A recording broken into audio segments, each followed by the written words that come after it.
मागच्या 24 तासात काय घडलंय? मलाड मुंबईमध्ये एका महिलेच्या आईस्क्रीम कोनमध्ये मानवी पोट आढळला. इंदापूर पुण्यामध्ये क्रशिंग मशीनवर काम करताना ओंकार पोटे नावाच्या व्यक्तीचा ऍक्सिडेंट झाला आणि त्याचा बोट आईस्क्रीम मध्ये पडला.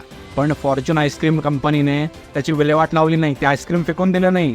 त्यामुळे ते बोट ट्रॅव्हल करून पुण्यातून मुंबईमध्ये पोहोचलं. दिल्लीमध्ये रेकॉर्ड ब्रेक पावसाने आपला 88 वर्षांचा रेकॉर्ड मोडीत काढलाय.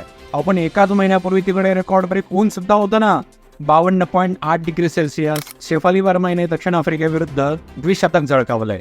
याआधी मिताली राज यांनी 2002 मध्ये द्विशतक झळकावलं होतं इंग्लंड विरुद्ध. महाराष्ट्र शासनाच्या नव्या अर्थसंकल्पानुसार 21 ते 60 वर्षाच्या महिलांना प्रत्येक महिन्याला 1,500 रुपये मिळणार आहेत. प्रत्येक महिलेला वर्षातून 3 सिलेंडर्स मोफत मिळणार आहेत. महिलांना व्यावसायिक शिक्षण मोफत करण्यात आलंय. 87,41,000 शेतकऱ्यांची वीज बिलं माफ करण्यात येणार. या अर्थसंकल्पाबद्दल तुम्हाला काय वाटतं? कमेंट्समध्ये नक्की सांगा आणि अशाच व्हिडिओसाठी फॉलो करा.